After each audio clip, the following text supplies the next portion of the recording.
30 years ago, Professor Jean Golding decided to try and track every baby born in Bristol in an 18-month period and keep tracking them and their families for a long-term health study. There were more than 14,000 babies involved, and over the years the data gathered has led to more than 2,000 academic papers. Some of those babies now have children of their own, which means it has turned into a multi-generational study. Here's one of the original babies, Laura Pirrett, with her daughter Alice and her mother, Linda Cornish. My placenta from when I was born and now the placentas from when the girls were born are all being stored somewhere, and all the sort of bloods and genetic information they've got over the years. It is amazing to think that all that genetic information, all that history of our family is on record somewhere. We've just left a mark on scientific research forever, really, haven't we? It's amazing. We'll do samples of things like our blood and our spit, but we'll also give away our teeth as well. They also monitored our fat levels, which wasn't something we always wanted to know. But it was very good, and it meant you went away knowing that you had strong bones and that maybe you needed to lose a little bit of weight. So it was interesting. It makes us feel like we're part of something so special.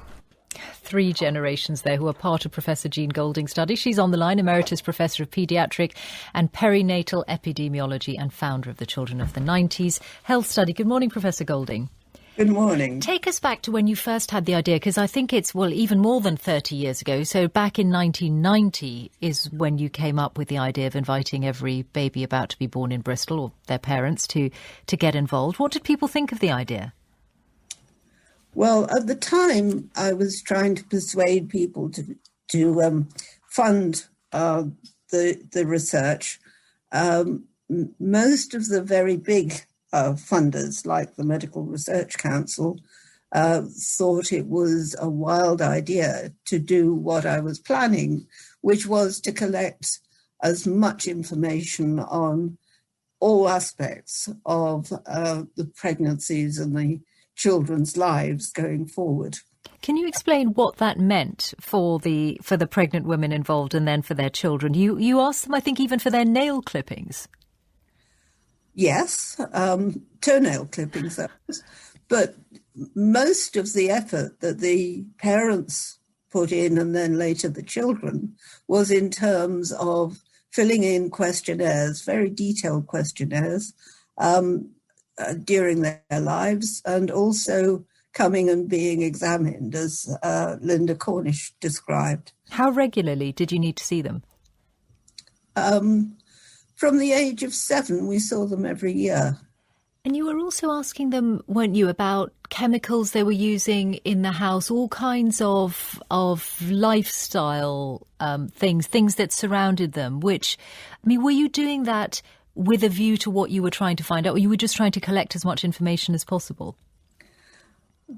I was starting from the idea that many of the disorders and developmental problems that we knew about, we didn't know what the causes were. And a lot of those were increasing over time, and we had no idea why. So it was a blank sheet of paper on which to chart as many of the different things that might be contributing to this as possible. And you still have included psychological things as well as physical, chemical things. And it's still very much ongoing, isn't it? And you have researchers coming to you wanting to tap into the database. What are you most proud of over the years of this data helping to establish? Well, I keep being proud of different things because so many results have occurred. The ones that one can see an absolute change that occurred was very early on. We were able to show when it was apparent that cot deaths were more likely if the baby was put to sleep on its front.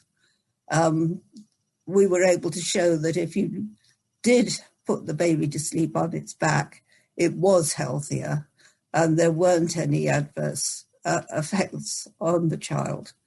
And that was important in persuading governments to go ahead with a back to sleep campaign. That was particularly persuading the Americans.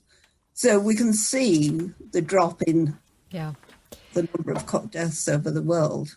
that we contributed to. Yes, lives will have been saved as a result. Thank you so much, Professor Jean Golding. Congratulations on the anniversary and good luck with the next stage.